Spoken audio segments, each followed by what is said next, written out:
It looks well here.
So that was pretty interesting.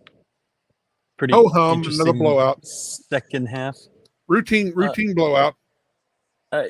You do get the sense that it was a little boring, huh? It's just another one of those games, you know? It just your 30th win. 30 wins. Again. I don't think I wonder what the betting odds would have been on 30 wins in this conference. I bet you'd have gotten a pretty good trickle of money on that. U of H wins at 82-59. Texas Tech had tied the game up in the second half with 17:40 to play. It was a tie game. And all of a sudden, U of H is up 30. You know, it was like in what was it, Rocky 2 when he was fighting whenever he had to fight the Russian. What's his name? I think Drago. That was 3. Drago, yeah. Well, the one with Drago. So whenever Apollo Creed got spoiler, it was 4 actually. Boy, so we just missed that. It was yeah. It was basically Drago sitting there just waiting, taking punches, moving his head, taking punches. And then all of a sudden his coach stands up and just yells Russian gibberish, and then he just unleashes hell. That was what tonight was. There's a lot to talk about. Let's start here. This is Cats from GoCougs.com. That's Brad Towns. I'm Ryan Monso. Galen played a game at 6, but he's ready to go. He's ready to go. He will be here momentarily. Starnes is in the locker room talking to players. Speaking of Godfather, there he is. Man? Good to see you, Galen. Man. Good to see you guys too, man. Shit. So, Galen, here's what you missed. U of H made 72 3-pointers in the second half. Yeah, 72. And just absolutely embarrassed Texas. Tech pretty much gave up. They just weren't fighting for rebounds. You see that a lot with this team, but where Tech had taken this game early in the second half to seeing them tap out was shocking. Galen, you saw none of this game. Give us your reaction. I saw a little bit. I saw to finish the first half. But I mean, just my teammates were talking trash to me, like, Houston's in a tough one. And then one of my teammates, he went to Cincinnati, Landers. He keeps up with us because of, the competitive aspect. Yeah, he was like, gee, y'all 4-man done. And I'm just like, yeah, well, we'll see. We'll see. And it's just like when you're a program that's used to winning and then you got a guy as important as J1 that goes down, it's like a positive fear that goes through our guys. Like you don't want to give up this game and, you got to play that much harder because of what you don't have. So, I mean, our guys are used to winning. They know what it takes to win. And they just played their brand of basketball. I know they did because the scoreboard reflected it. And my grandpa texted me like, it must have been a hell of a halftime speech. That's what he said. So Jamal got pulled 1 minute into the second half. He fouled a guy, and Kelvin kind of hinted around this in the post game, but they did not think he was given the effort. They thought he'd taken his foot off the accelerator. And they had a come to Jesus meeting there on the half or on the sideline. When Jamal came out, Kelvin just stood there, didn't look at him, just looked straight past him. Jamal didn't say anything because why would you? And but Kelvin found him on the bench. He found where Jamal was and was pointing at him and giving him the business. And Jamal comes back in, and all of a sudden, it's a 20-1 run and shut the door on that Tech attempt to win this game. Galen, did y'all win? No, we didn't. It looked like y'all scored like a million points in the first half. How'd you not win? Ryan, that's a great question. Oh, y'all don't play any defense in that league. 132, 126. That's got to be weird for you to be a guy who just sells out on defense, and you look around and everybody's just kind of standing there. It's funny how like everybody knows, like everybody on the team knows where I played. They know what Houston's about, so they know what to expect from me. And it's just like I feel like a lot of our problems would just be fixed with just effort. Like as cliche as it sounds, like when Coach Sampson's telling you that when you're 18, 19, you think he's picking on you. Oh, he's old as shit. You don't know what he's talking about. But once you realize how much success you can have just playing harder than someone else, that's half the game. That's half the game. Like just giving effort, playing like you want to win, not giving up. That's just what it's about. And in the league like the G League, when everybody, it's the perception is it's a selfish league. Everybody wants to play for themselves. And it's like whenever your team isn't having success, that can tend to creep in. But the teams who win and win at a high clip, it's easy to buy in because of everybody's playing hard. But once you start losing and guys start pointing the finger and this and that, it's like it's hard to overcome that. I would think that the guys who are getting the call ups are the guys who are doing it all. You'd be surprised. You'd be surprised. A lot of the times, the most talented guys aren't the ones that get the call-ups because their games might not translate to that level. Whereas it's a guy who it's a knockdown shooter. He plays hard defense. He might get a call-up just because there's a defined role he can do. If he's not making threes, he's not making threes, but we're not going to help off of him because he can still make that shot and he's going to play defense. Right. Starnes, we're about 6 minutes into a G League breakdown. We're going to get to the college game, maybe. One second. Hold on. All right, there goes Galen. Starnes, what'd you hear in the locker room?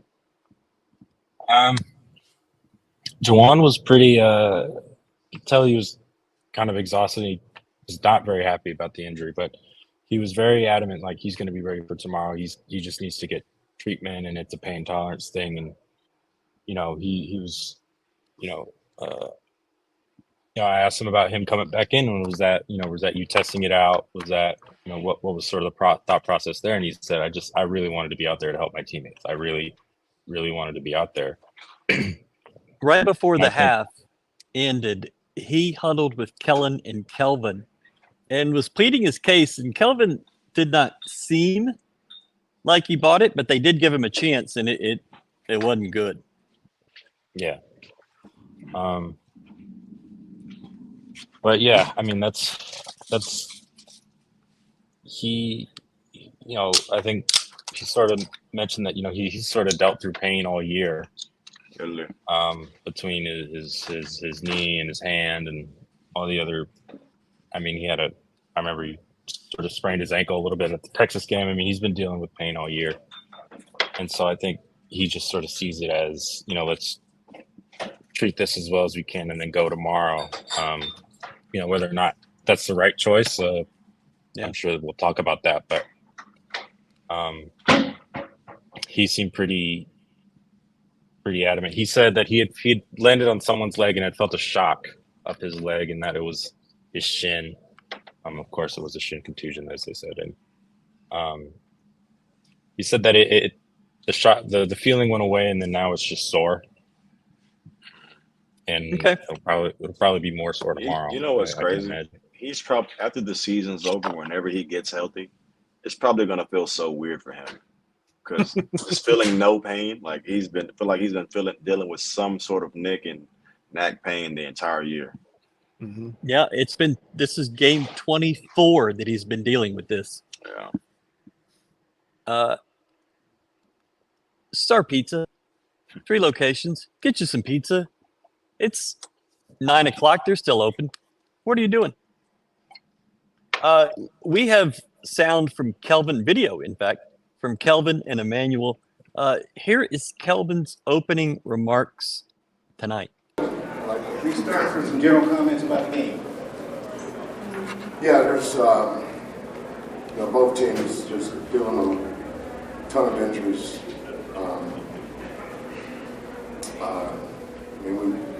We all have our share of injuries. I don't know that we ever talk about it or worry about it.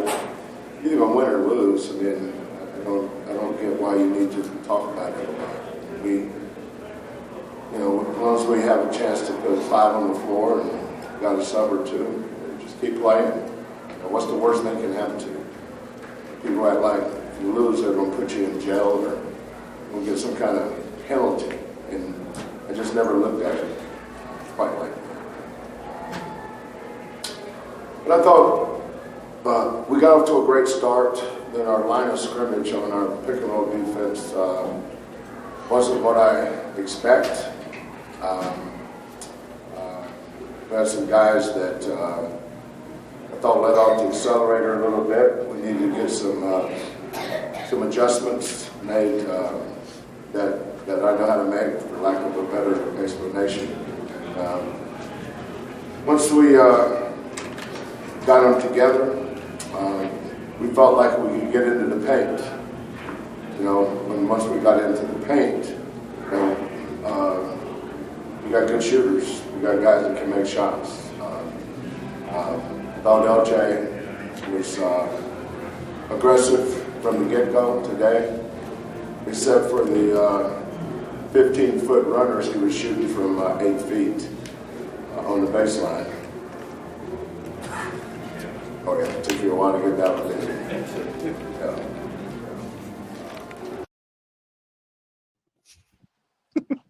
He was in a mood. He was ready to go. He told you about Jamal there not being at his best, but Jamal did not have a good first half. Came back in the second half and started dealing. It helps when your 2 shooters go 10 and 19 from 3. I think that's a pretty good helpful thing.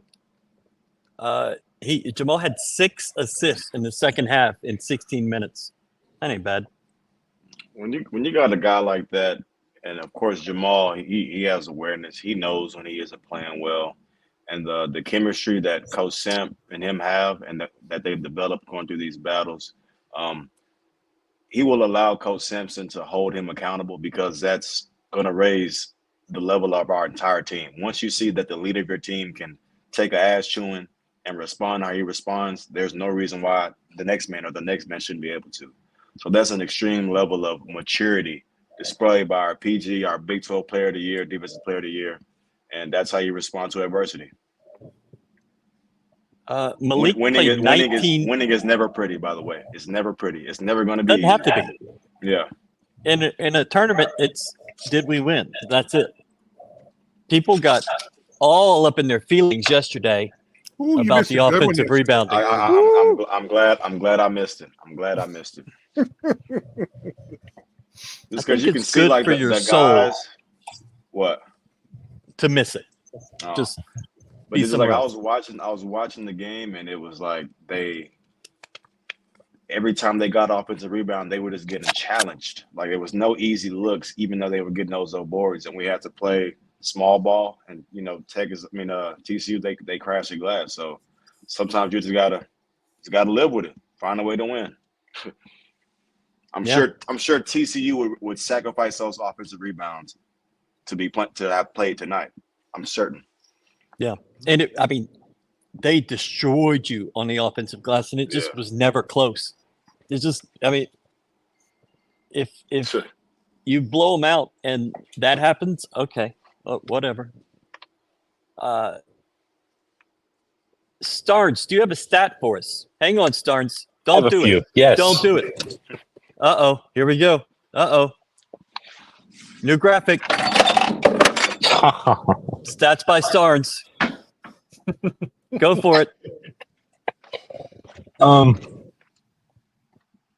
My focus going into the game was about the guards and their rebounding, and then that became a bigger deal when Juwan came out, and now you had to play 4 guards basically the entire game, and they played 5 guards for a little bit there.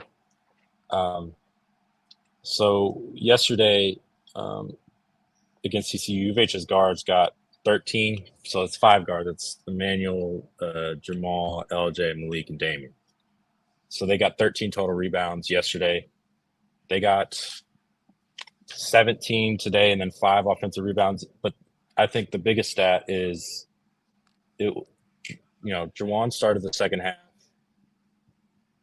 Jamal came out briefly because of a mistake and then got yelled at by Kelvin. And then Jamal came in for Juwan, and the game was 40-38. 40-38. And then Texas Tech missed a free throw. The next 9 minutes and 35 seconds, U of H outscored Texas Tech 30-5. How much? 30 points to 5 points. Stats by Starnes. Ryan leaning in while he's got earbuds in. You don't have to lean. This just in. Stats by Starnes.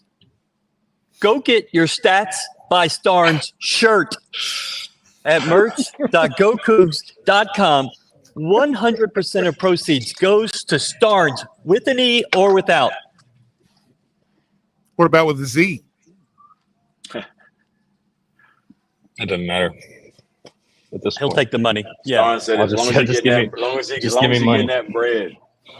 But Ryan, that's what happens when you expect the team to have a negative reaction who you feel like is better than you, and they just respond by doubling down, and you're already you just become hopeless. You just become hopeless. Nothing that you do works. It's just you just surrender. And I think that's what Towns was talking about, just taking the will of another man. Mm-hmm. It's a great feeling. Great feeling. I mean, they really did. You could tell in the middle of that run. I think we went on like a 13, 14-point run. They got a point off a free throw, and then we ran it back for another 10 in a run, 10+ run. I mean, 20-1. That's by the 5-6 minute mark, they were done.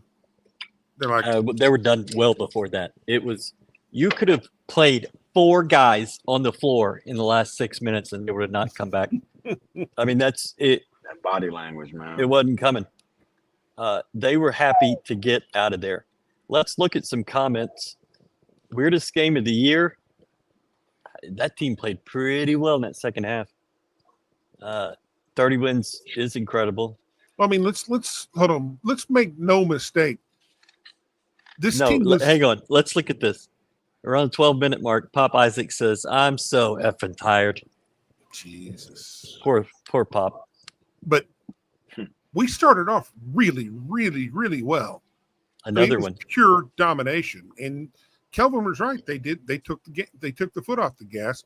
And I think the big issue was with that.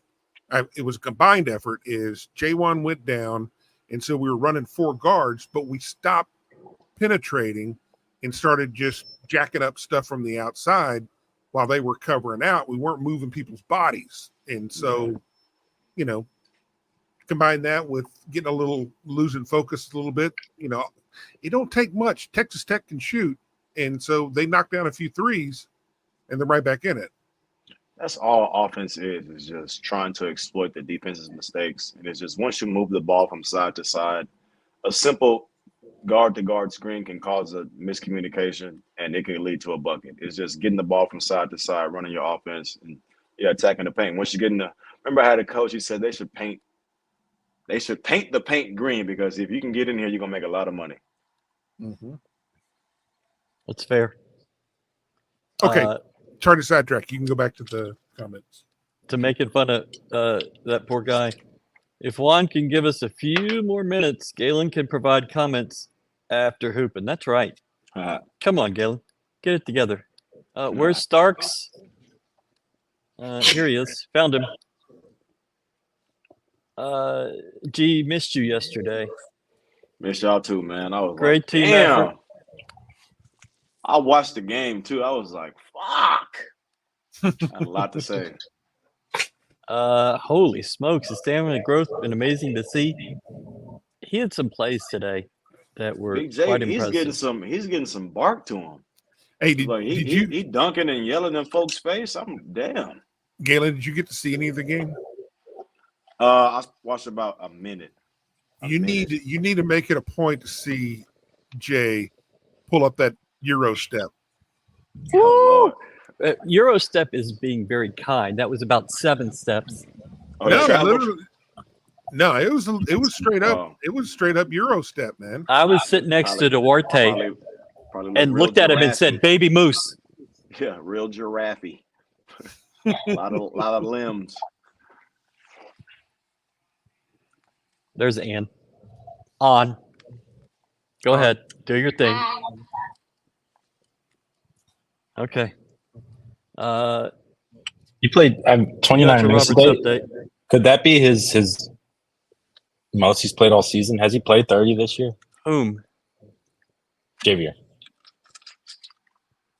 I'm sure he has. He averages 4.5 fouls. He played a stretch where he played 8 minutes straight. And that was I mean, he only had 3 fouls. he doesn't tonight. normally do that, yeah. Wait, hasn't Tech played 3 games already or no? No, they're the 4 seed, so they're on the same schedule. Okay. All right. By the end of that game, it looked like they had played 3.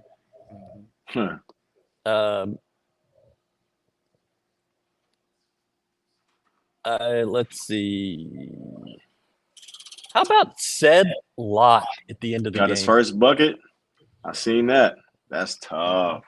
Yeah. Emmanuel passed on a shot and got it to said, and I mean that felt like a culture type play. Like, we're gonna get him involved. I asked Emmanuel about this. I don't know how this video starts. It could be awkward, but I asked him about it in the post game, and here's what he said with his cool hair. Okay, let's go to the front row on the right. Ryan Monzo, GoCoogs.com. Emmanuel, at the end of the game, you had a chance to shoot it, but you found said Lot. Tell me about that. I mean, I've had opportunities all year to score. I mean, it means more to him than to me at the end of the game. So, when I get in situations like that, towards the end of the game, I'd rather look for maybe like Ryo or Sid, who haven't had that many buckets all year, so they can get a chance to score.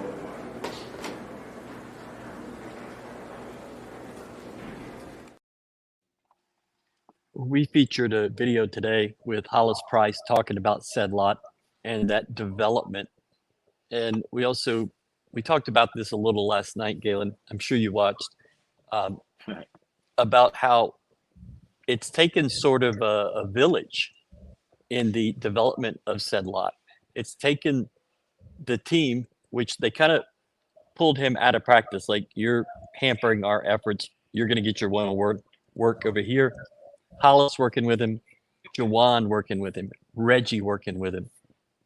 And recently, Ryan Elvin on the bench, on the white team, really being that senior leader. I've heard this from so many players. They talk about all the guys that have helped them mature and have been vital pieces of them getting to a point in this program where they can exceed. Y'all talk about the surrender, and the coaches demand that you have to get to that point where you break when they get you, and then they can build you back. Tell me about the village, if that's how you want to say it, but just the group effort in getting guys to where they need to be.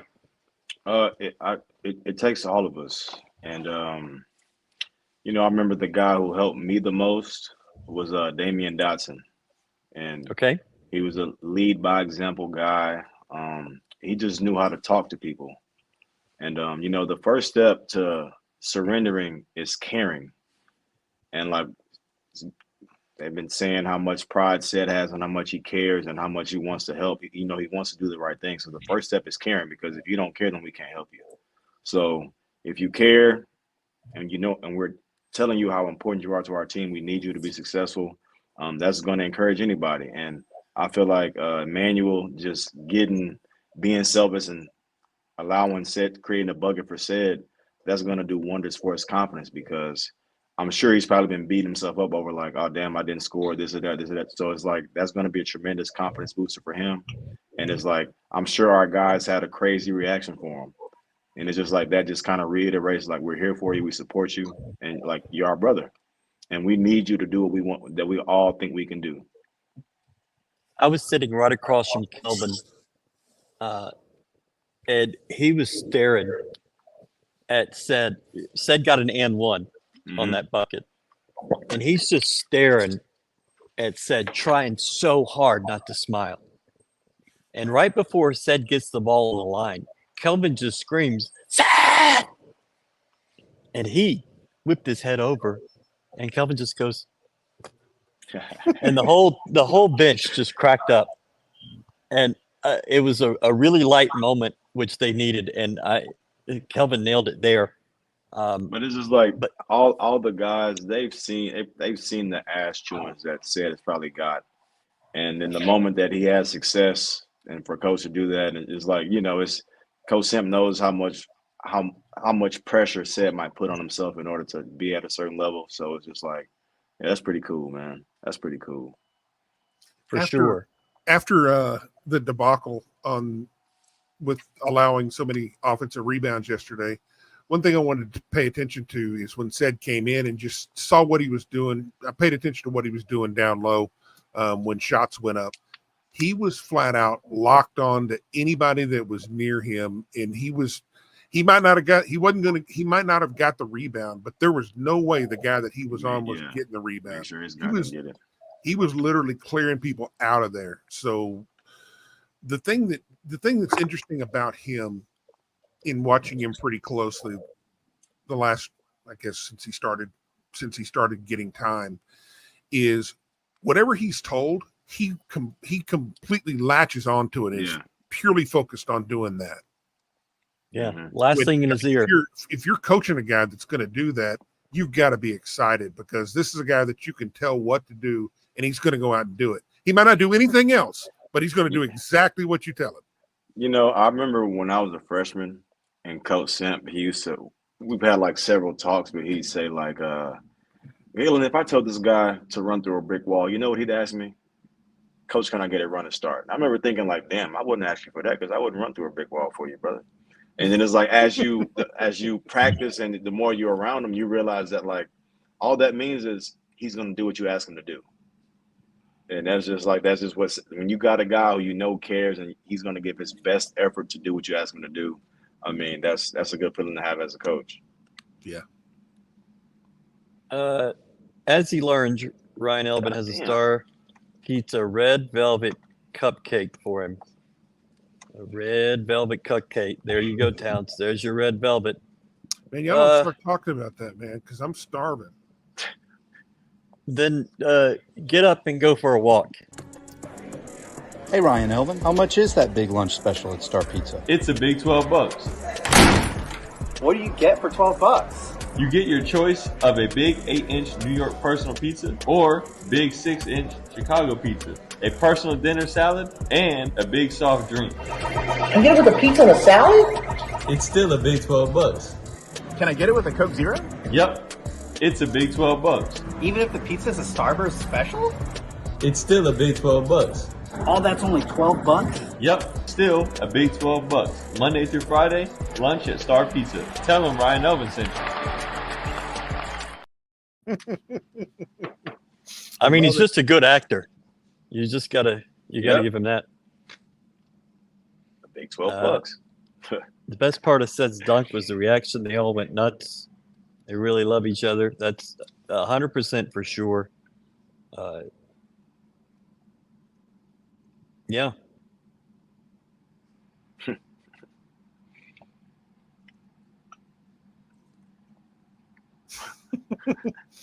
He'll have them eventually. I guarantee that. He's going to have them. He's going to have wrist braces, probably knee braces, socks Not knee and Crocs. braces, but I could see that there's a limit. Jorts.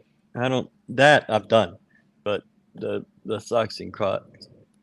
Did Kelvin yell at Kellen? Yeah, it happens. No one's immune. You know, I got a funny story, Ryan. Uh-huh. I forget who we played, but it was my senior year, and that was at the time Coach Brooks was there. I don't even know if I'm supposed to be telling this, but fuck it. We've already told it once, so go ahead. Well, yeah, but I mean, we've got probably 1,000, 2,000 more people to hear it. So Yep. But anyway, I think Coach Brooks, it was his scouting report. I forget who he played, but he had said someone wasn't a shooter, and I think the dude might have hit like 3 or 4 threes. So then Coach Samp was like, Coach Brooks, that was a shitty scouting report. Get on the line. And like, he made him run a suicide. But at the same time, I remember we was playing Cincinnati, I think my sophomore or junior year, and Coach Simp, I forgot what he did, but we were like, Coach, nobody's above the culture. He was like, fellas, y'all are right. And he ran a 30-second suicide himself. It wasn't in 30 seconds, but he ran a suicide. But he definitely ran that suicide. 70-second suicide. Yeah, probably so. Yeah, he was cooling. Can you put a U of H shirt on that Starn, or a U of H logo on that Starn shirt? No. Not at all. No, we cannot. You got to go through licensing and everything else. And this is a $16 shirt. Okay. This ain't licensing money shirts. This isn't Galen getting you for $80. This is a very small little deal. You must know another Galen, because I ain't getting nobody for $80. Well, you got those UT fans. You got them for $150. Oh yeah, facts. Yeah, for sure. Yeah. This is an actual quote from an actual person on this show, and it's really disappointing. Always and forever. What up, Gwen? Enjoying every minute of this run. You really, there's so many people focused on next year and on the tournament, and oh my God. You're 40 minutes away from a second Big 12 title. How many teams have done that in the last 27 years of this league? I don't think very many. I think at the end of Baylor did it a couple of years, but I think at the end of last year, we saw it a lot and heard it a lot that, hey, enjoy this 30-win season because it's probably not going to happen again for a while. And conventional wisdom was, yeah, that's probably right. I didn't expect it. We have overachieved what I ever thought would happen this year. But we're at 30 wins for the third straight year in the first year of the Big 12. I can't. It's hard to say and put it into words how incredible this season truly has been. My thought at the end of last year, I thought we would be a better team, but we would have a worse record. Well, yes. We're a better team and have a better record. Better record, yeah. You're right. So Kelvin, the competition. Kelvin talked about this after the game, and he said that, everybody was coming to us, Big 12, Big 12, Big 12. And he said, the only thing I was worried about is trying to get these guys to play together because there's a whole new group. And he mentioned that Australia came at the perfect time. Absolutely. And I think last year's team wouldn't have been that much different at the end of the year had they gotten Australia. But this year's team, it made a huge difference. And I think that's been a big deal. Malik's defense. Starnes, you're on the 7th level. He has You're way up. You could almost hear him screaming at Malik. But on the floor today, you heard it a lot. And he was screaming at Malik, doing something stupid and he'd be screaming at him. And then Malik hits a 3 and he shuts up. And then Malik blocks a shot or grabs a big rebound. But yeah, Malik had Malik's game, the experience he has during a game is probably what you had as a freshman, Galen. Way big ups, way big downs, and Kelvin lets you know all the time what's happening. I feel like who Malik has evolved into for us is truly invaluable. He's going to come in, do his job, play good defense, make culture plays night in and night out. And I feel like as a coach, whenever one of our starting guards gets in foul trouble, I feel like you know for a fact that you're not putting a defensive liability in the game. It might be a defensive whatever, the opposite of liability whenever you go with Malik, because he's just always what the ball is. He's always what the ball is. He just has a nose for the ball. I think Malik and Damian played a really great version of a two-headed monster today. Yeah. Damian was great in the first half, but once J1 went down, we needed something a little bit different, and Malik truly filled that void of being able to be able to guard outside. I think Damian's strength from a defensive perspective, he was great in the first half what he needed to do. And when you go back and watch the film, watch at around the 8:50 mark, he drops down, stops a drive in the paint, and then covers out to the corner and gets a hand in the three-point shooter for a miss, and we get the rebound and go the other way. Just it was a great little defensive transition there. Hit some big shots that we needed. Looked confident, light into the game. But in the second half, with the changes we needed to make for J1, Malik offers a lot more length and a lot more range, and is able to handle quicker guards on the perimeter. And they both just interchanged perfect. And then Malik's offensive game came alive in the second half too. So, I mean, between them, you've got a total of, 8 for 13 and 17 points. Yeah. Combined for 8 rebounds and 4 steals. I mean, you get those guys playing like that. You get those guys playing like that deeper into the tournament, and we're going to be in good shape, because one of them, at one point, one or both are going to break out and going to be a real game changer for you. Mm-hmm. And I want to bring up this comment, wrong comment. Malik was in the transfer portal last offseason. Yep. He was going to leave. Yep. Kelvin talked about it today, actually. He acknowledged it.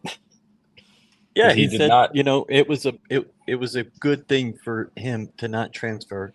He's glad that he's getting this experience, having stuck it out and worked hard on his game, worked hard on his shot, even though you can't always tell. A lot of work. Starnes, you kind of missed it on this one. This would have been a great stat. I didn't know that. I had no clue. That would have been a great stat. Didn't get that one. Missed out on that one. Sad Starnes. I don't even care if that stat is accurate. That's a great stat. But I think it's accurate. A lot of people talking in the comments about playing Juwan tomorrow. Good luck keeping him out. Good luck telling Kelvin, nah. You did it last year with Marcus. But this is a bruise. I don't think it can get worse. So Marcus, the groin could have gotten worse. This facts, maybe not. That's facts. I mean, he's in that Deaky situation where it's hip pointers, bruise, basically. Yeah. So if a bruise is a bruise, you either can take the pain or you can't. It's been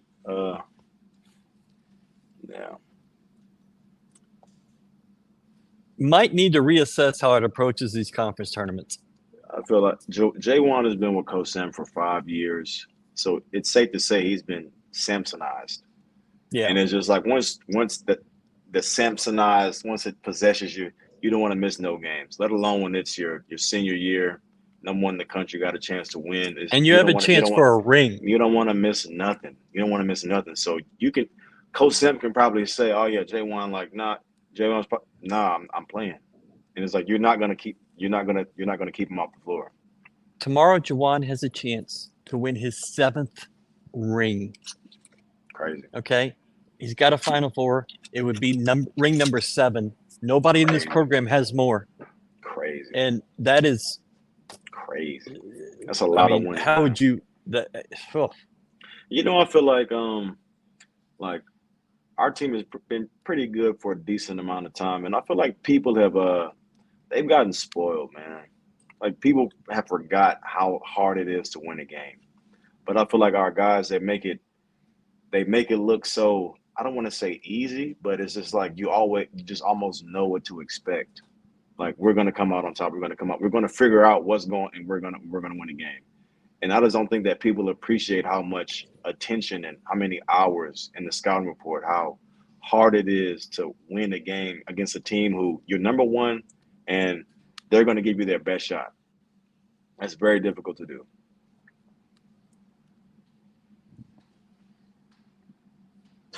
Nah. I don't know. That's like being possessed by what are those bugs called that just take over? Those bugs. They just take over, like you're functioning, like whatever, parasite. Yeah, once you're Samsonized, it's parasitic in a good way. Star Pizza carrot cake. Connor ordered it. He tagged us on Twitter last night. This show resulted in some dollars for Star Pizza. Happy about it. Connor, I'm going to give you another recommendation. Brownie, always good. If they got German chocolate, whoo-hoo, that's damn good.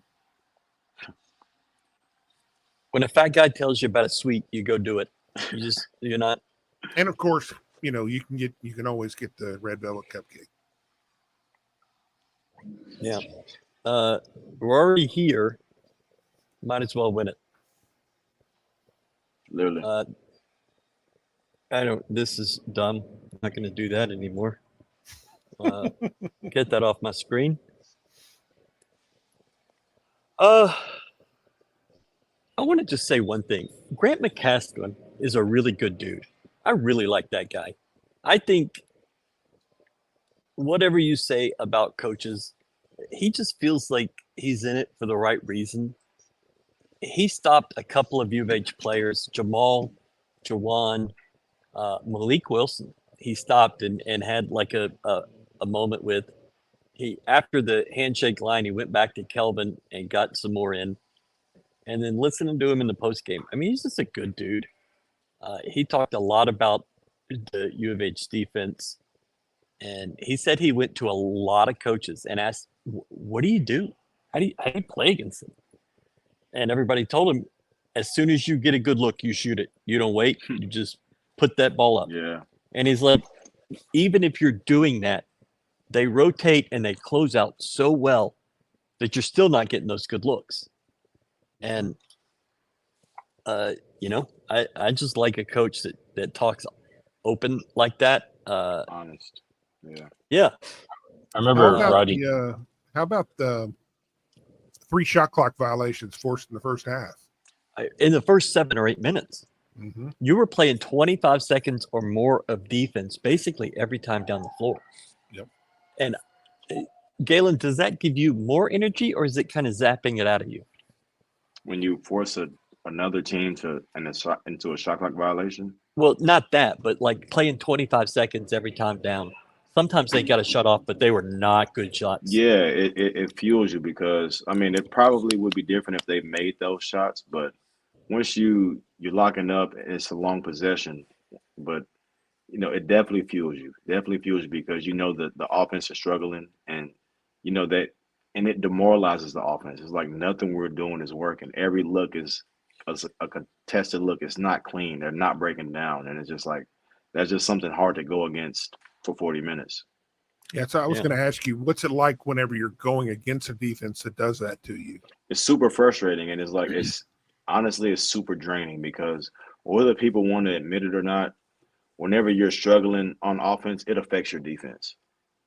It's just human nature. So it's just like when you're dealing with that, somebody's in your face, you can't get a clean look off. It's very frustrating because you're having to exert so much energy on offense to score, while also not being as interested in playing defense. So it's just like, it's very tough.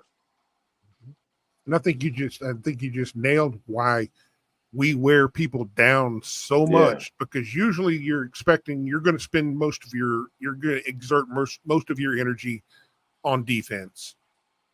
But then you have to do it on both ends of the floor, and you're working harder just to get a shot off on offense than you could ever do on defense. It's so psychological, because it's just like, let's say for like Pop Isaac shot a bad three, and then their big man, he's getting boxed the hell out. It's like, fuck. Like it's not. There's no let up. There's no let up. It's so demoralizing, and I do feel like that's why our program, they've had the successes they've had, is because the mental toughness and to sustain that edge is hey man, it works. I mean, that's why you can't. That's the nuts and bolts of why you can't train for this. You can't practice Exactly. this. Yeah. Iowa State 35, Baylor 27 at the half. Go ahead, Starnes. I remember recently, I think it was after the Kansas game where Calvin said that he, they practice playing defense for 30 seconds, but they also practice playing defense for 60 seconds, playing and just guarding the actions continually, second action, third, fourth, fifth, until it's off. And 60 seconds. That sound. I don't know if you did that, Galen. It used to be like some minutes. Let off the gas, goddamn. We used to be in defensive hell, like, man. But I mean, it works. It gets you to be willing to do what somebody else won't do, and that's why our guys are able to make winning play after winning play. So it's just you can disagree with the method all you want, but at the end of the day, you can't be displeased with the results. I don't know who would be disagreeing with the method right now. He said Jamal was the best in those 60-second defensive, what do you call them, workouts, exercises, drills. Scott Doak, this is your last warning. It's probably because Brad got some rest. I worry that someone's going to get hurt every game. Playing, doing the show without Galen, man, that's just like having to make do with Jamal on the bench. You just got to find a way. I appreciate the high praise, man. I appreciate it. Damn, how you feel about that, Ryan? I think you could be better. Ryan's got a hint of ginger, so he doesn't really have a soul. So he doesn't feel. That's funny. I don't think it's that. Arizona loses.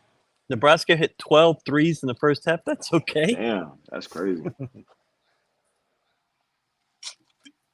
I assume that means how hard is it? Lead? Yeah, they're up 15, 20 something. Is it hard to play you're on the road typically. Yeah. This is neutral. This is your 6th win on a neutral court. You're 6-0. So it's obviously not that hard, but what do you say? I mean, for me, nah. But I remember Coach Sam used to always say, is like, are their rims 10 feet? Is their three-point line the same distance? Is the free throw line the same distance? Is it the same size? Oh, shit. Well, do they have a scoreboard? And shit. We just hoping. So I've never really paid any mind to where we were, although like I personally enjoyed road games more. But yeah, I never paid attention to where we were. The standard never changes. I've been saying this for weeks. U of H is the number 2 seed. And if they win tomorrow, they very well could be the number 1 overall seed. You know what's crazy Today about that, was Ryan? Number 15 in quad 1 wins. You know what's crazy about that, Ryan? What's that, buddy? If Kansas was having the season that we're having, they'd be a lock for an overall number 1 seed. 0 seed. They would get a bye. Ain't that crazy? Like, well, not only that, they'd be talking about that. Hey, this might be one of the best teams in the last 20 greatest years. ever. Yeah. Ain't that crazy how that works? That bias, like, it's insane, man. Shit is actually very sickening. Very sickening. But they got knocked out like 2 nights ago, man. Yeah, they're just catching strays. Yeah, well, I mean, But but no, it's that- just like I mean, it's it wouldn't- relative it because wouldn't of how matter. dominant they've been. I mean, it's Kansas, it's Duke, it's Kentucky, it's North Carolina.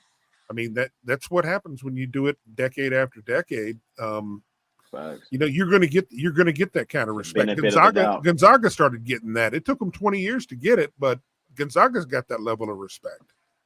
Yeah. We'll get there. It ain't going to take too much longer. Once we hang that banner in April. Starnes, you said Juwan bumped it. He ran into him. He collided. He said he landed on, I think it was Pop Isaac's leg. Mm. He felt the shock up his, Popeyes.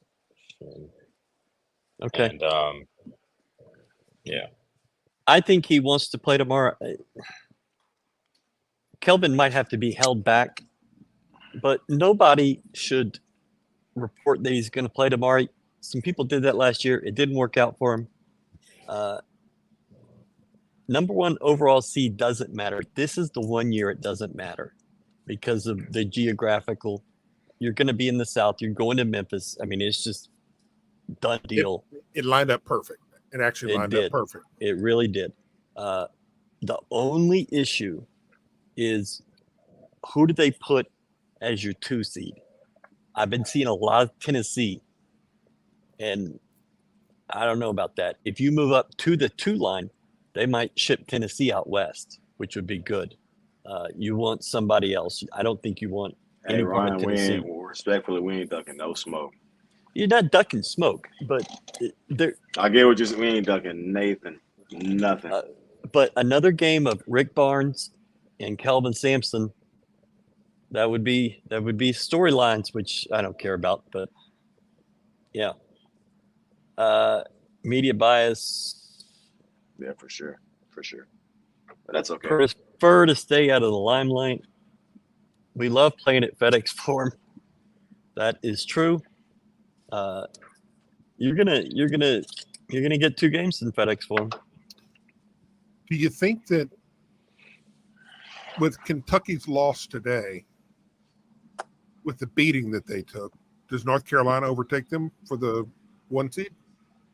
I think, well, right now, yeah. I don't know what's happening in the ACC tournament. It's really hard to focus on anything other than this that's right in front of us. Yeah. I mean, North Carolina got the win against Pitt today. So, I mean, they're moving on. How about how much? 7. Yeah. I've been in this arena since 1:45 today. Starnes got here early and was like, I'm going to be here in front of Ryan. But They don't have like a swanky lounge for you media types to go sit back and drink martinis and smoke cigars. they have good white cheddar popcorn. I've been snacking on that. Light cheddar popcorn. That's a good one. White cheddar. White cheddar. Oh, my I bad. thought you said white chicken. I was like, what? Towns. Chicken popcorn? Okay. Oh, damn, Ryan. That looks pretty dope, man. What's that? That's what we have. That's our lounge. It's a bunch of sweaty, overweight dudes who sit way too close to Might you. have said that too. Might have said Why you that got to too call me loud, out but like they that, dude? Well, you're not here. True. So that's the lounge. There is a lounge. There's the premium club is right outside, but they do not let us in. When the premium club people are coming out of the arena, they close off the bathroom just for them. They don't even let us go to that bathroom. So yeah, I'm surprised they probably put a curtain and don't allow you to look at the people. No eye contact rule. Yeah, this is actually kind of true, but I still don't want any part of that team. 4:00 this morning. Fantastic. Like fantastic. Ryan, do you sleep? No, he doesn't. Depends on the day. You know that saying, we sleep in March or we sleep in May? May, yeah. I don't sleep in May either. Yeah, facts. I figured.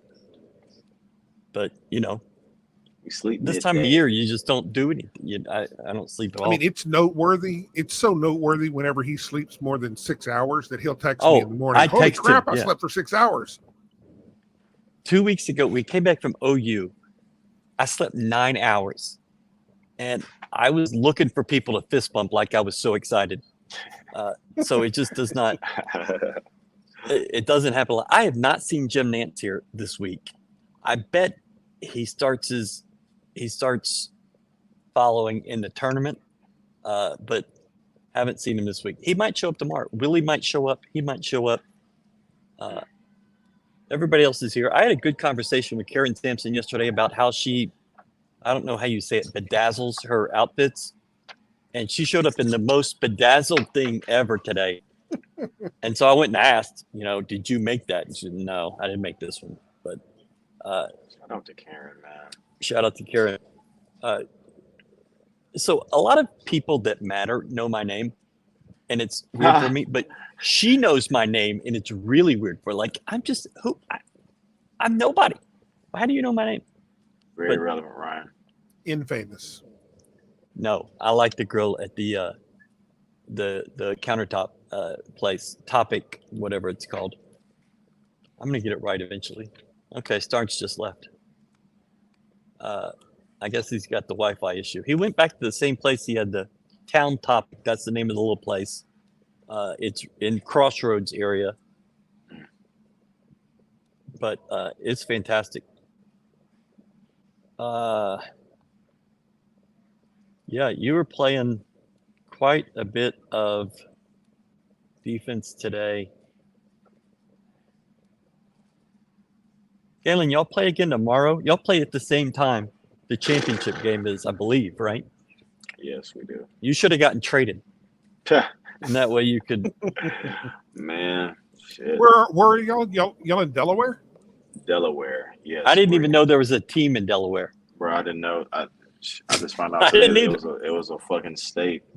Like, this is the actual state. Wow. This part of the world, like, confuses me. Like, it's America, Galen. But it's just like this. I'm saying this part of America, it confuses me. It's so. Well, it's a lot of tiny little states. Yeah. I can't get with it, man. Can't get with it. Southern college graduate gets confused by U.S. states. Okay. You're gonna wear the retro unis until you lose. That's just what's gonna happen. If you win tomorrow, you're gonna be the number 1 overall seed. You're the home team throughout, and you're wearing these uniforms, these white retros. Wait, Ryan, you said if we win tomorrow? Well, I just actually you never know with that Jawan Roberts. You never know with him. Interesting. I'm in the media, Galen. I'm not picking sides. We're neutral. You're just working for Go Cougs. Got it. Oh, I just got that those were. I didn't realize. Okay. Joining us once again, Starnes Leland. He's alive. Starnes Leland. Okay, is this a person or a place? Aubrey Plaza from Parks and Recreation. Yeah. Oh. Actress. Okay, I thought it was a place. I thought it was a building. Okay. That's a lady? Yeah. Sounds like it. Damn. See, I'm not the only one. That sounds like a shopping center. Dated Chris Pratt's character in Parks and Rec. High five, Galen. Ohio touches West Virginia. Okay, what they do, that's none of our business.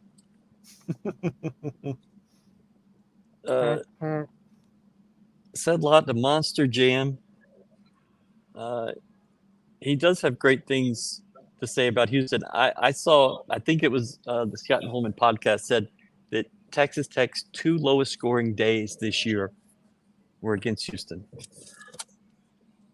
Whoops. Should tell you something. Welcome to the pile, guys. It's just welcome it's just to the Big 12. That's the way things roll. I'm not one of those people that likes the phrase "we own this shit." I think that's a weird thing. But if you win tomorrow, you basically own this shit. I mean, it's yours. You can have it. It's yours. U of H was 12 of 14 at the free throw line today. Javier Francis hit 2 early. So he had a steal at the top of the key. And he was like on the baseline and somehow swatted the ball at the top of the key. I don't think he even moved. He didn't take a step. And was at the other goal within 3 steps and got fouled. And then he made both. And I was like, uh-oh. If that's what's happening. People better look out for that kid because he's turning up. He's figuring and it he out, is going to be a man. menace. He's figuring it out. Once you just figure out the little tricks of the trade, kind of like how J1 has, once he gets to that level, just in ways that he can be effective, he's gonna take off for sure. Before Said missed that free throw, U of H had missed one. It was Jamal that missed it. Just one of those crazy games where you just shoot really well, but the right people were shooting them, which is something Kelvin talks about quite a bit. Glad Elvin Hayes made the trip. It's tough. He is here. Elvin, I posted a video on Instagram yesterday. I didn't like our show the most yesterday, but my 2 nieces, who are 2 and 5, were filmed with a phone in their hands watching our show. I was like, that's pretty cool. That is cool. I got such a bump out of that. I posted on Instagram, and I get to the arena today, and Elvin Hayes liked it. And it was like, okay, that's weird. But, and I told Starnes about it. I was like, wait, Elvin Hayes is liking my shit. But there it was. One of the greatest players of all time. He's following me on Instagram, liking my stuff. All right. So that's my Elvin story today. Shit's been ours. Okay, the name tag, but I mean, you got to win more than one. If you win another one tomorrow, when you can't get to 10 without the first. Yeah. In the post game, can you ask TJ why he doesn't wear? Actually, Starnes has agreed to ask that question. I'm going to miss out on that. Oh. I'm going to miss out on that. You're going to ask that, Starnes? No, I never agreed to anything like that. Get your Stats by Starnes t-shirt. Yeah, I guess if we you know, it's crazy. One of my teammates y'all buy like 100 shirts, then I'll do it. One of my teammates went to Iowa State, and I asked him, and he was just like, "Shit, I don't know." Like that's just how he is. My boy be looking like Alan Bishop. Undefeated when Big J hits both free throws. That would have been a good stat, Starnes.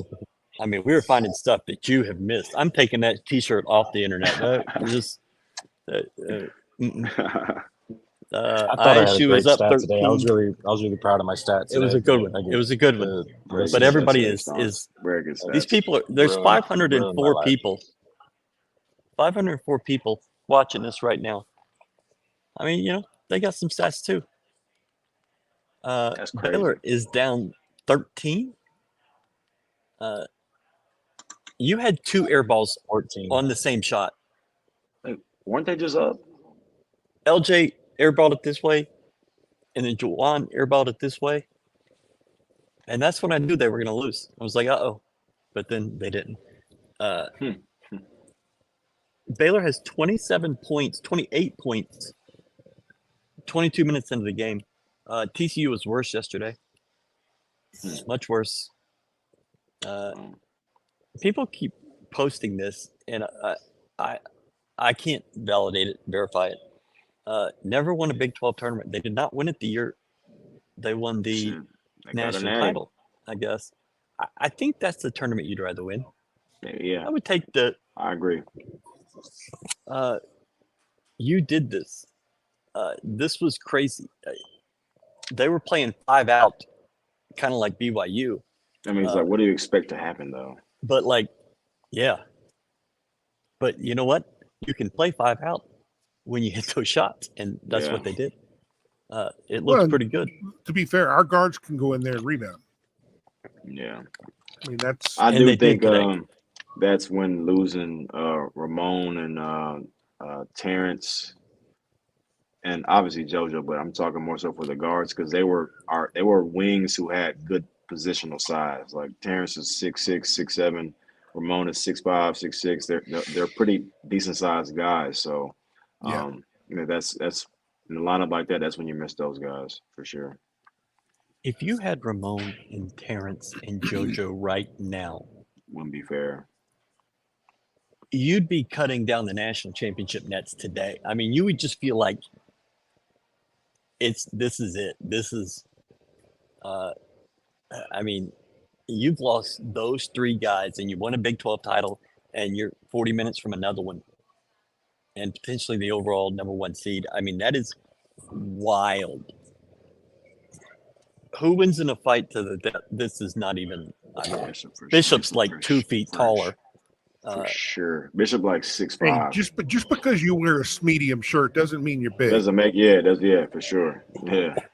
Bishop's wearing men's clothes and filling it out. I was walking off the court, going to the tunnel, and Bishop comes over to talk to a U of H fan that was right next to me. And he's coming at me, and I just look at him out the side of my eye, and he goes, "One more!" I was like, "Oh shit! Like, what the fuck are you doing?" But he was talking about one more game, not anything else. Yeah.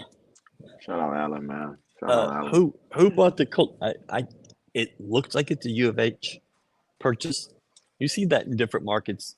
Schools do that. I didn't realize U of H would think to do it, but good for them. I don't think it means anything to have a billboard, but I mean, I guess it's cool. This one, you're going to get in a dogfight with either of these teams. It's just going to be a fight.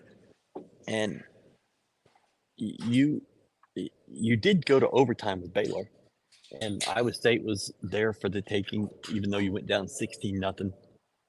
You beat them at home, but he did not see the Euro step. I want to play Baylor tomorrow. Why? Yeah. Well, you only got 2 choices. Yeah, and it's like doesn't matter. Baylor, at this here's point. the one thing that Baylor would be better. Baylor is they have just as significantly few fans better here. team. Iowa State has 8,000 people out there right now, and if there's tie goes to this, I would take Baylor and just have it as a true neutral site kind of game. I would choose Baylor just because they're in Texas, and I put Texas in front of the United States. So it is even Delaware. I don't even recognize Delaware. Facts. Okay. I don't even recognize it, and I'm here. So, do you know what town you're in? Are you in Wilmington? Wilmington. That's it. Okay. That's it. The nightlife, I'm told, is great. You should go check it out. I won't be. No, if you're on a business trip. Yeah. I think everything closes at 8. Yeah, damn near. Not much of a nightlife then. Yeah.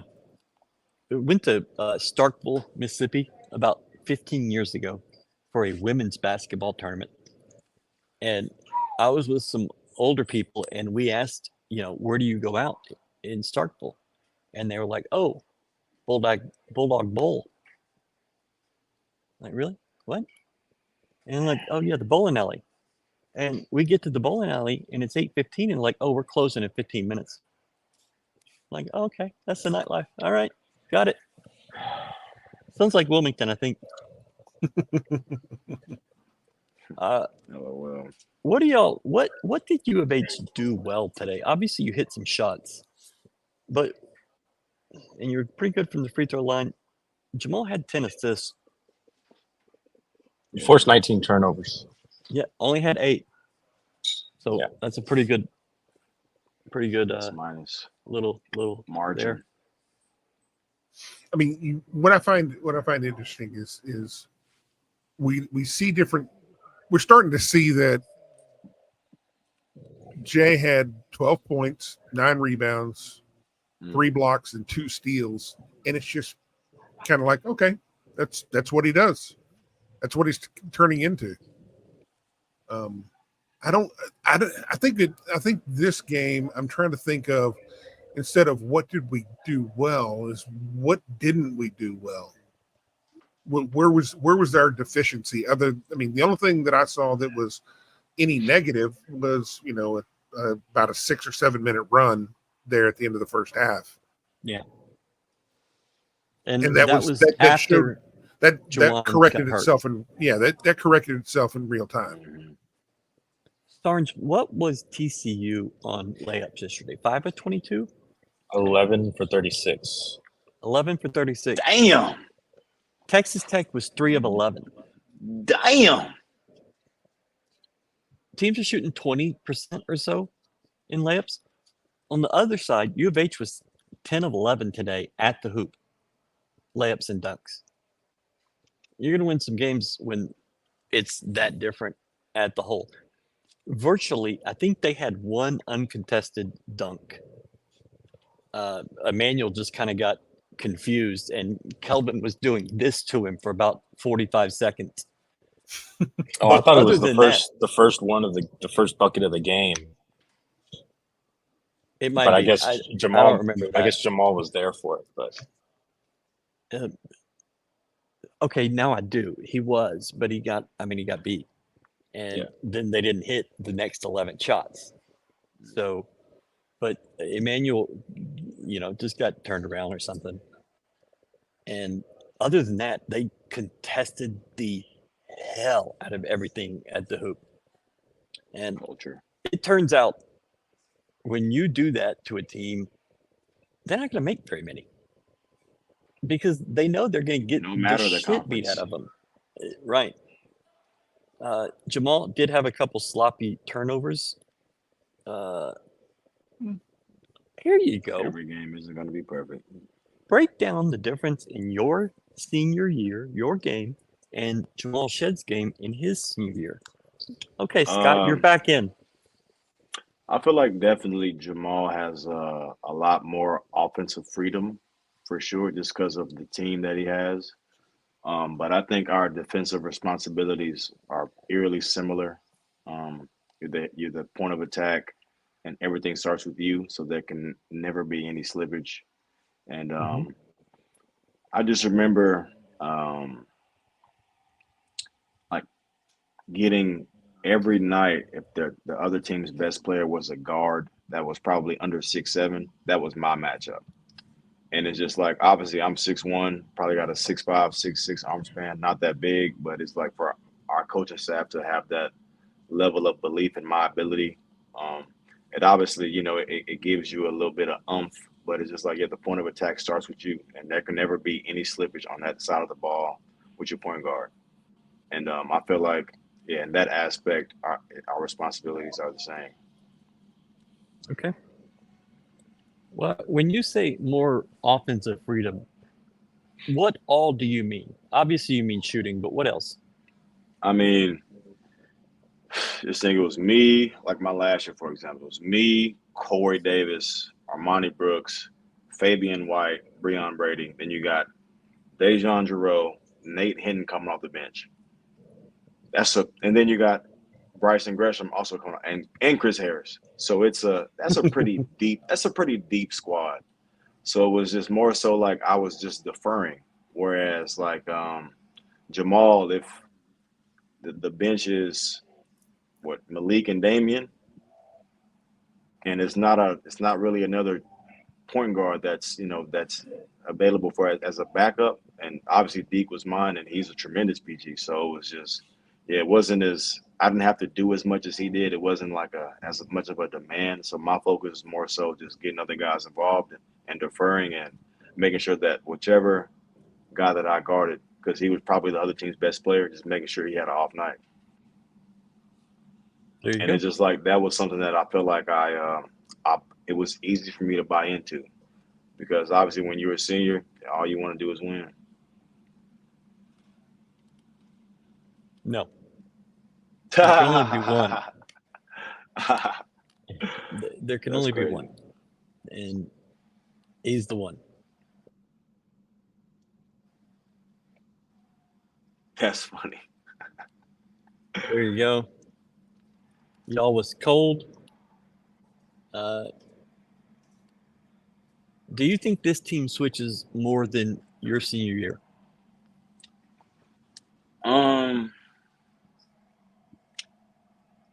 Nah. Okay. I mean, yeah. We were just because we were healthier, so we was just our bread and butter was man, and we had faith in what we would. Our man defense was. I felt like it was great. I don't think there was ever a time that we switched that much. Like it was never a time where I think of the only team that we might have switched against was Cincinnati, and that was probably one game. Like it was never any switching with us unless it was guard to guard. Yeah, you're not getting Baylor. You can hear we're 100 yards or so from the floor, Damn, and that's crazy. you can hear it. You're not getting Baylor. Kelvin Sampson is one of the most patient coaches I've ever seen with national media, except Dana Holgerson, who that was more of an ass kissing the wrong way to national media. But Kelvin is very patient with them.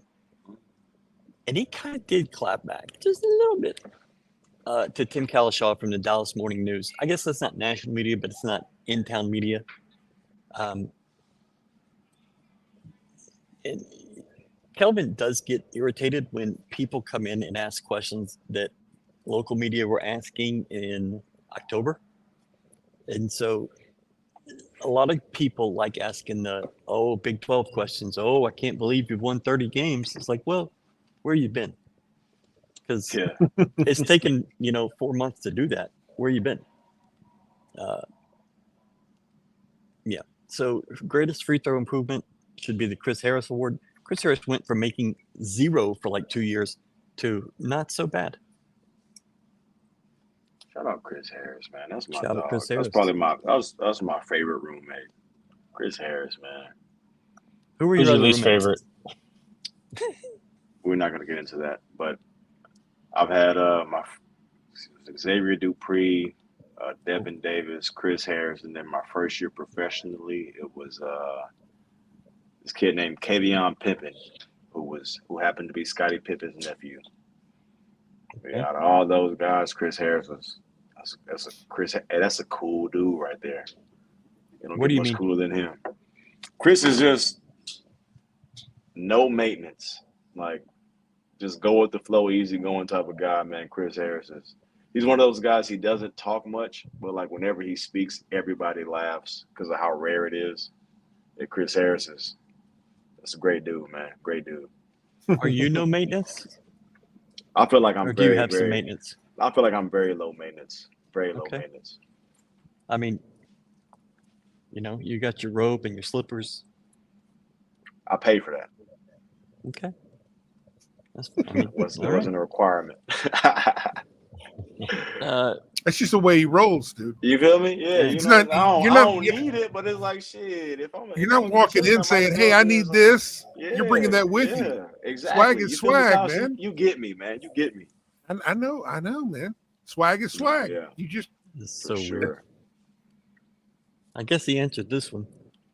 No, super quiet, but in our room, like whenever you'd be surprised that like, yeah, he wasn't as quiet as people thought. But like to everybody, yeah, he was super quiet. But to me, he definitely was more than vocal. More than vocal.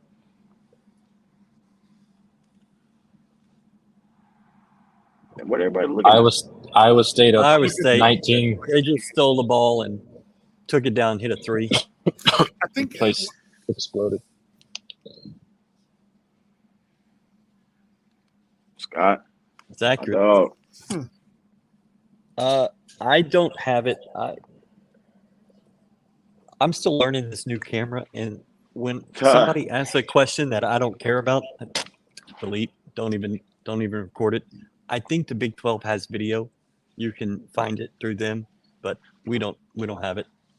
We do have this. I don't think we played it, and it was Kelvin. I think he was talking about TCU again. Somebody brought up the rebounding. Like, I don't understand how you bring that up after you've played a whole other game and you blow somebody out. I don't understand, but they did. And Unusual. he was something ready to about. talk about it. Yeah. What's that? TCU was playing sicker. They just threw it up there, and even this morning, I even though what was the score of the game yesterday? I don't remember. It wasn't close at the end, I know that, but all I could think about was we just played a team that got 73 shots. How in the world is that possible? I mean, we're usually that team. So, but they punked us. But that was not the story. In tournament play, win the game, man. Move on. So we get a chance to play tomorrow and go home tomorrow night. And that's one of the good things about the Big 12. In the American, we were always playing on a Sunday and getting back late Sunday night. Facts. Definitely. There was a little eye roll there at the end that I think was the whole answer. But yeah, just the whole thing. People want to get stuck on these things. I think But Kelvin just really wants to win in advance, period. I think it's And just the fan base has to get to that point too.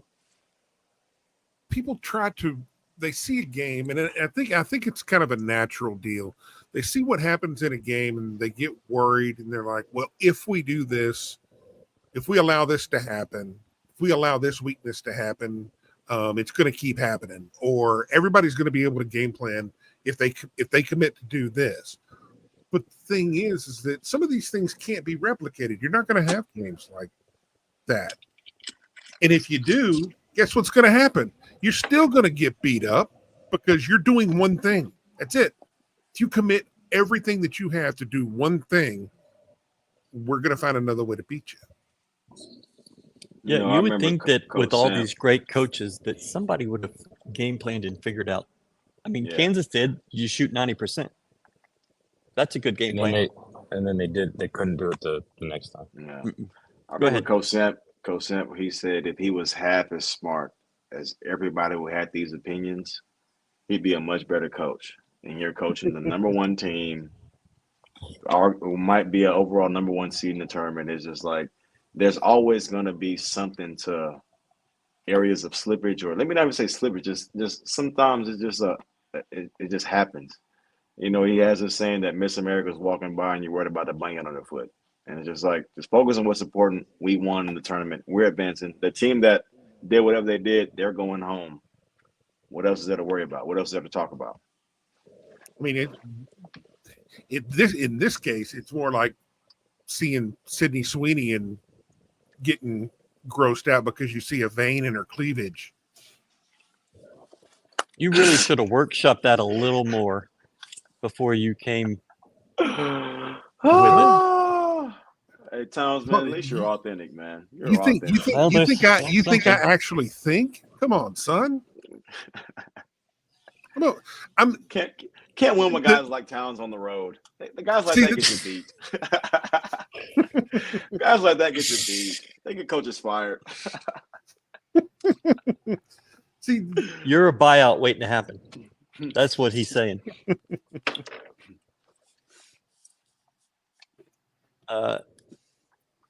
These there teams was shot 38 free throws combined, and they only missed 4. The game going on right now? No. This Texas Tech Oh, that I just noticed that right now. okay. 22 for 24 from Texas Tech, 12 for 14 from Houston. At one point, Texas Tech, I think, had 15 points in the second half, and 11 of them were free throws. Whoops. Is this team scouting the current game? I'm almost certain that. No, absolutely not. No, they're not. I just think it's funny. Don't be mean. I mean, it's no disrespect, but it's like, as just mere observers, as am I, how can you think that we'd arrive at a certain conclusion and the drivers of this ship haven't? I think I remember it was like I think he was talking about shooting free throws. He was like, yeah, you know what? It's a good idea. Maybe we should start practicing that. And it's just like we practice it every day. Like it's and they did. You can tell. Yeah, they like practiced. it just it's kind of amazing the people that think they've had these just revelations, and it's just like that's a very simple. It's not as just Every Christ. time Galen says no disrespect, you're going to get something pretty good after, because the disrespect is coming. I mean, stat. When you say that, then you're free to say anything you want after it. You really are. That's stats by Starnes. No disrespect, but the most obvious thing we've identified. Duh. What do you say? The village idiot rule.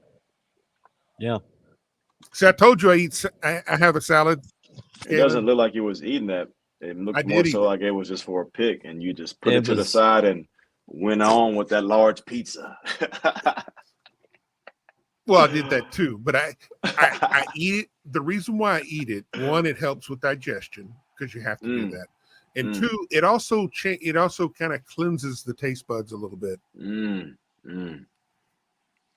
Y'all need to stop encouraging him. You're all out of control. I have a reputation and a career to think about, and I can't be having vein titties ruining the whole thing. I didn't even say that. I said cleavage. I kept it clean. Very much clean. All right. Yeah. Let's I'm going to tell you something. Let's not get ahead of ourselves. Whoa. Game recognizes game. Please, let's just enjoy what we're doing. I have never enjoyed the FedEx Forum. I think it's trash. I thought the pyramid was pretty cool back in the day. I like it. Well, of course you would. It's an NBA arena. You think that's where you belong. I want a college atmosphere, a college arena. And Kansas, perfect. So I can't put those two in the same. See, I'm not going to take anything away from Kansas because. Well, no disrespect. They're because I'm not going to disrespect them. I mean, okay. I think their team shut it down the last time we played. I think that they've got some adjustments to make, but they're still an elite team and an elite program. They did what? They shut it down? They quit. Yeah. They quit. Yeah. They tapped But out. When you won the Big 12, that's just what we do. Years, it's hard to. You can't discount those guys. Well, no, but they're always gonna be really really good. Even disrespecting is just like it's all funny, but it's just like they have a standard that we all feel like we respect. The fact that we blew them out has nothing to do with them being down. Has nothing to do with them, being Memphis or whatever. It has everything to do with how good this fucking team is. Yeah. I mean, that's just real. Yeah, facts. Fans need to be like players in surrendering to Kelvin. After he rebuilt the team, after losing Sasser. No, they shouldn't surrender to Kelvin because they're smarter than he is, Ryan. They shouldn't do that. No disrespect. No disrespect, Coach Sampson. No disrespect to you and your storied career, but these guys are smarter than him. So they shouldn't surrender, Ryan. It's a bad idea. I've developed a reputation on the interwebs of being harsh on coaches and being negative on coaches. Kelvin's the only coach I don't question. I might wonder, I wonder what he's thinking, why he's doing it. I don't know what it is, but I know it works. But I'm never second guessing him.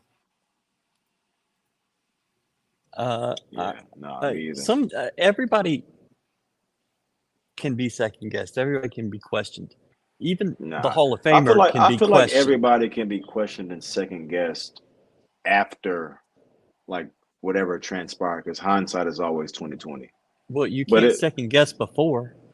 That's what I'm saying is like people are probably second guessing why did Bill Self do this or whatever, and it's just like I feel like you don't second guess the greats. They did what they thought was right over years of experience, and I'll never forget that even when I joined this team that I'm on, Jody Meeks, who played 10 years in the NBA, played with Kobe Bryant, who I'll never get tired of hearing those stories. Whenever he found out that I played for Coach Sampson, his respect level grew for me just because that's who his guy was when he was a rookie. And obviously, like, he told me how Coach Sampson treated him, how much he learned from him. So it's just like when you're dealing with the basketball mind like that, who's acting in the moment and doing what he thinks is best, you can just live with the results. Okay. As the point guard of this show, find some plays for Starnes. I mean, he gets. Nobody else has a graphic. Facts. Nobody else has a T-shirt. Facts. I mean, too. As long as the check clears, we've been telling Starnes, you got to get in. You got to make me shut up. You got to make Brad shut up. You got to make Galen shut up. You just got to step in, and he's getting there. He's getting there. The reps are helping. Towns, you mean you never Ryan. second? No disrespect. No disrespect, you never. but he's an asshole, and yeah. You never second guess Dana Holgerson? No, guess not. Even if he wins a natty, he'll have hitters. I mean, everybody's going to have that. Of course. Rightfully so. When coaches put skins on the wall, then I don't question. That is not right. That brother looks 75. Damn. That's disrespectful. Who's that, Big Jack? Come on, Big Jack. Come on, Big Jack. Big Jack. You got to do better, brother. You got to do better. We need to talk about mental health on this show. Y'all are not very good for it.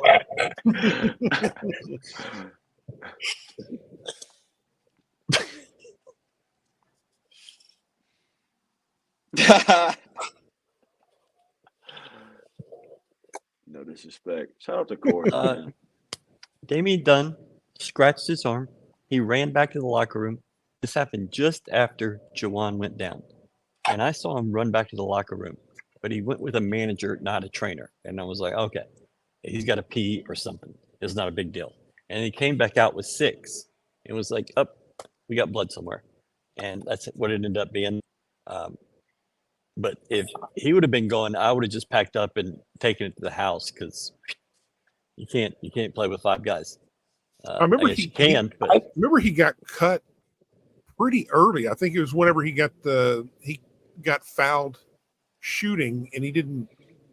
I know he looked at his arm and going to the replay, but I guess he just kept bleeding. I wonder how many you can't extra say things like that. I wonder how many extra jerseys they pack for things like that. Because I mean, but you got to have a said lot jersey and a Damian Dunn jersey. I mean, he ain't wearing the same one Towns is wearing, you know. I think my jersey for me might be too small for said.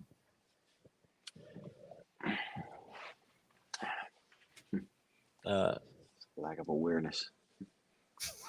Shut up, Galen. So he won the conference coach of the year. Who knows how they vote for national coach of the year? You could make the case for Hurley. You absolutely could. How People could you will make make the it for case for a TJ. coach who won a natty last year? I'm with you, but you can make a case. They did replace a lot and have gone seamlessly through this crappy Big East. I mean, you can make it, but if you look at what actually, here's the thing with being a non-media darling, is people don't know. They just don't know. They don't know that you lost 2 first-rounders and another starter. Mm-hmm. They don't know about Juwan getting injured 14 times. It just, people think like Jamal hockey Shed nod. came in here as a 5-star. You know, they think, oh well, he's just good. He's just been, but it's been developed, and that's coaching, and you never see that you never see the appreciation for that. If people just think, oh, they've been in a bad league, they've done this, they've done. I mean, at some point, you just got to say, "This really good coach." Who are the people voting on that? Not me. I mean, media members, right? It could be an AP thing. I mean, everybody's got their own. The AP, I think, is the one that people really talk about. I think the NABC has one. You gotta remember that a large portion of the media, they pay attention to the game that they're watching, and they barely understand what they're watching there. And then they catch maybe a little bit of Sports Center while they're eating after the game, and then that's it. Like, shit, They might just hear what people are talking about. You know, one thing I feel like. My bad, Tom. Go What ahead. you saying? No, I was just going to say we're not going to get top billing when UConn is to talk about, or North Carolina, or Duke, or Kansas. Yeah. And you're about to go into a league with Arizona too. So I just feel like underrated aspect of Coach Sampson's coaching is his ability to inspire and to motivate. He just always makes you feel like there's something to prove. You know, I forget, I think like at least my senior year, I think we were a top 10 team in the nation. And it's just like, but those guys, all those guys in that locker room, probably 2-3 stars, probably were overlooked by everybody. And, you know, he just does a good job of motivating you and fueling you to want to prove more, even though you've consistently proven a lot. And I feel like that's why he has our team in the position that they're in. His ability to motivate our guys, man, and to inspire is truly amazing. It really is. That was one thing that players were saying, that there had to be an attitude adjustment at halftime after Texas Tech sort of came back, and I think, you know, Jamal in the locker room said, you know, part of it was seeing Juwan play while hobbled, and I mean, he dished out 2 assists, I believe, and then also just, I mean, that coach getting on him, and they I mean, those guys at this point, they know what's expected, they know what to do, Yeah, and they know when something's wrong, how to fix it. and I feel like that's another underappreciated aspect of what he brings, is more so he really truly knows his players, and having recruited them and gone through wars with them. So you kind of, you know what gets them going. I remember him saying like he always has a pulse for his team. Like he always knows what they need and knows what he needs to say. And I feel like that just goes along with knowing your guys. And, you know, with this team, going at Jamal the way that he did, that you guys said, that was the right thing to do in that moment, and it got us a result that we all saw. And just you know watching your limits. Jamal's You know your reaction on the sideline, he was kind of pissed off that Kelvin was going at him, and that's what he wanted. Do you think, I like Connor a lot, but I'm about to no disrespect him. No disrespect, but that's $3 million a year, $4 million a year. Yeah, you take that job. And you take whatever job they Coach give Semp you would for $4 million a year. encourage him to leave for sure. Tell him, no, you go. better not stay here. I think Quantis might be in play at Oklahoma State. Haven't heard that, but I think it might happen. And maybe he just says nah. But if you're around the country and looking for a change, why wouldn't you look at the staff? Why wouldn't you look at, okay, who they got? You know what's crazy? They play a way that we want to play. We'd sell tickets doing that. Ryan, I remember when Q got hired, we went through, I forget how many, I don't even know if it was a full week yet, but obviously he knew I was a starting PG. He had called me in for a meeting at his office at 6 a.m. for like a Wednesday and a Thursday, and just told me what he expects of me, what he told me that I was going to do. And from that moment on, I knew that for this dude is strictly business. Like you could tell in his tone and how he looks at you. He was an intense dude. I always get on him for not smiling, but it's like he meant everything that he said. And he was like, "You don't believe me?" He'll call some people. He'll be like, "What happened here?" And they would be like, they would mirror exactly what he said. And he was like, it don't get much realer than him. And it's just, if he chooses to go to whatever program, they're going to be blessed with a guy who nothing comes before winning. He prioritizes winning. Iowa State just hit an and one. That game's over. Pretty much.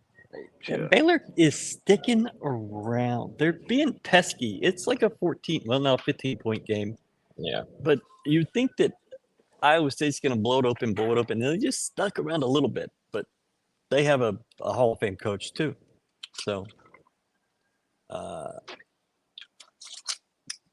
don't know what any of that means. You did. I didn't ask Kelvin. I asked Emmanuel about said lot. But the camera was on Emmanuel. I was watching Kelvin the whole time, like, is he going to come at me? And he was like, yeah, I like that you asked that question. Because someone had asked a question about the Juwan injury, and it was the first question, and he doesn't like that. That's usually me. I usually, though, I wait. I let two questions happen, and then I ask about the injury. That's a you don't smart want guy to be right that there. guy. You know who you're dealing guy. with. Yeah. And I just know that if he's going to come after somebody, I need it to be somebody else. I'm much better jumping on the back than I am taking the full brunt of the. Hurley is a weirdo. That guy got his team hot at the right time last year and won a title. Respect for that guy. I mean, he's a weirdo. Yeah. And this is true. It's only a matter of time before they leave, which is great. You want people to do that. And if one leaves, your director of player development is Hollis Price. He slides right into the assistant coach role. You're good to go. If you lose two, okay, then you have to. But then you've got two Anthony head coaches. Goldwire. But all it does is it just expands your coaching tree. Like there's times I text with McHale, and he was like, whenever I'm a head coach somewhere, then I'm gonna make you like you're gonna be on my staff. And it's just like that's a byproduct of Coach Sampson. So it's just like if Q gets a head job, that opens up a job for all of us former Cougars. So it's just like you want guys to leave to be able to expand your brand. Yeah. When I danced around this question, give me a second, Counts. I want to ask this. Sure. Do you want that job? Want what? Assistant coach job, college. I'll be an elite coach. That's not what I asked. Do I want the assistant job? Do you want an assistant? Do you want to get into that life? Absolutely. Okay. Yeah. I mean, absolutely. You know it up close, and some people just aren't ready for that. Don't want to do that. Yeah. Like I'm gonna go make my money somewhere else. Yeah, I feel like I've seen enough, and I trust what Coach Sampson has taught me to know what works, and especially at the collegiate level. Over 70% of the battle is just effort, just playing hard, because there's so few possessions that like effort will get you over the hump. You know, whereas at the NBA level, yeah, that matters, but there's other factors. But it's just effort, man. Just effort and believing in what the coaches are saying. Galen, thinking about you just saw this with Juwan at Michigan, not Juwan here. You see it. A lot of people go to their alma maters and end up getting fired. I feel like those guys never really have like NBA guys. I don't feel like they really truly like NBA players. At least they don't really have success whenever they go back to because it is a different game. But I remember it's a different game. But you don't understand recruiting. You don't understand the work that is.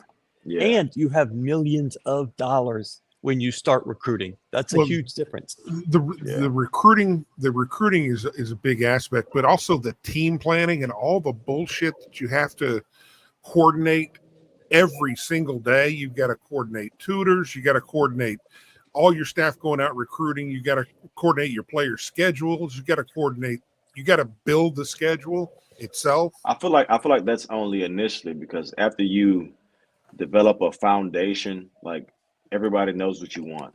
Like I think our academic lady is still Angel Shamblin, and she's been with Coach for probably 10, 11 years. So it's like she knows what's going on. She knows what Coach wants. So it's just once you establish that from day, it becomes easy, and it's her 10th year of doing the same thing. That's why you get it, and other NBA folk might not get that because they've been so far removed of it. You don't think about those little things. Yeah. I mean, you think about, hey, I know how to teach guys. I know how to do X and O's, and I got a NBA ring, and I can show them that, and I can recruit. Yeah. Yeah. And I don't think they know how to coach coaches. Yeah. And good point. Go ahead. I was about to say, I remember when Coach Simp was recruiting me, he was just like, son, one day you're going to be the head coach. And he was you're going to be the head coach at the University of Houston. And just like when I was 17, 18, I didn't know what that meant. But now I know what that means as a, full grown adult. And that is, I feel like that's very high praise from a guy like that. Well, at the time, it meant chasing rats out of Hofheinz. But now it looks like a pretty good job. Yeah. So we're going to have to wrap this up pretty soon, because as soon as this game ends, everything's going to happen here. And we've been going for, a long time. Another great show, man. Goddamn. Something Kellen said to us Sunday is that when he's lost all these fours this year, it's taken a lot off his plate, because all he does is work on development, work on improvement. And that's a part the NBA just doesn't understand either. You have got to see that up close to know what that looks like. And Angel Shamblin was an outstanding pitcher, softball, probably the glory years of your. That's my girl, man. Angel is a real one for sure. I want to hear about the Clyde Drexler years, because it's just Clyde would show up 15 minutes before a game, and George Walker and Reed Geddes have done all the work, and Clyde would show up, and I was sitting when the media used to sit actually next to the bench. I would sit 2 seats from where Clyde would sit. And he once said, somebody said something to him, one of the assistants, and he looked at him and said, "You need to respect my coaching genius." And I was like, uh-oh. And that guy ain't a coach no more. It was a disaster. You're glad that Reed's made a pretty great career since then. And then George, and then I can't remember who else it was. It was another U of H guy. And I'm blanking. But Clyde was a disaster. And he had no interest in that work.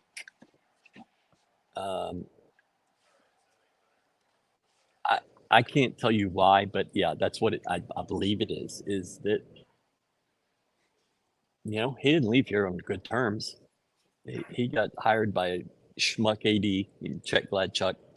Chet was just looking for the next dollar, and that's all that mattered to him. And Clyde was the way to bring in money.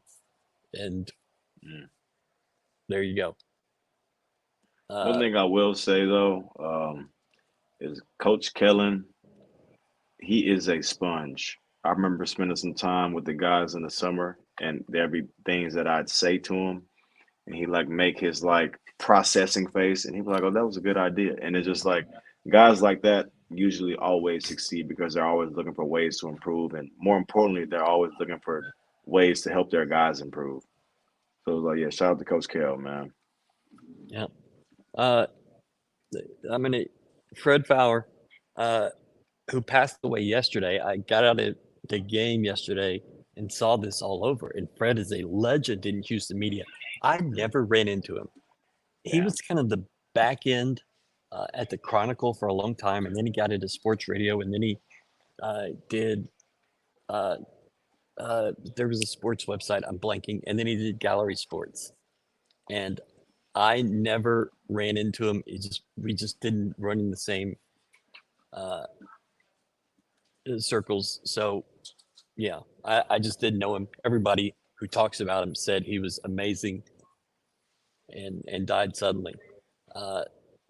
No, that is, I believe, his son. They look exactly alike. Chet is still the AD at Navy, as far as I know. He left here right around 9/11, like within a week before or after, maybe after. No, it had to be before, but right around 9/11. And 2 weeks later, you had UT here, and they built those stands.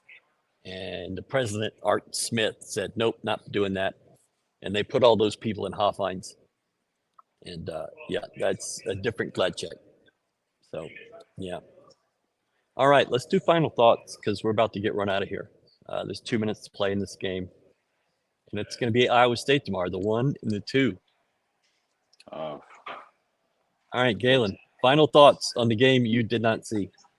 Final thoughts. Culture will always prevail. Survive and advance. Let's get it on.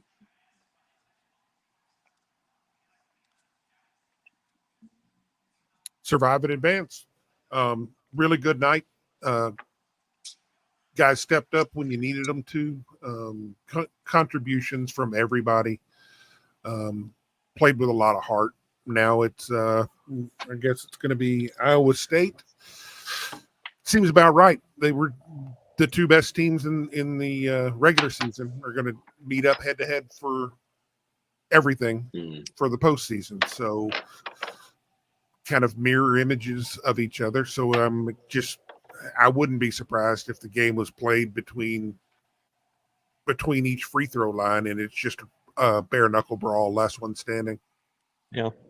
U of H, you see conference tournaments all over the country, and it's like a 2 versus an 8 in the finals. U of H has played the 2 seed like every year for the last 6 years. It's unbelievable how it's just been chalk every time. You never get that lucky break where you get some wild ass team. It is. Somebody had made a sign of Houston versus everybody that was in the arena. It looked like tough. I don't know. Starnes, what do you have, buddy? I think this is just another gutsy win, one of many of this year, especially recently with all the injuries and things like that. But like everyone said, you survive in advance. You just worry about winning in the tournament in March, and